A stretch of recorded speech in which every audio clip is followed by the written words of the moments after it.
प्रिय दर्शक पुनर्बार आमने आज अध्ययन निमंते होशय 4 अध्याय 6 पद को आम देखा।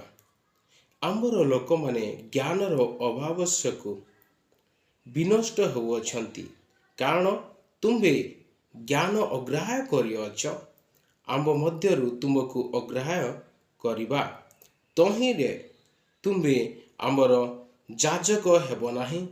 तुम्बे अपना परमेश्वर व्यवस्था को पासरिबारु आमे मध्य तुमको तुमर संतान गण को पासरी पकेइबा। ये बहुत सुंदर भाव में परमेश्वर गोटे चेतावनी देउछंती कि आमने परमेश्वर वाक्यर ज्ञान अभाव सकाशु आमने विनष्ट होउछु। आमे जदि परमेश्वर वाक्य शुणिबा नहीं, परमेश्वर आमन को पृथ्वी रे पठाइछंती हेले आमन को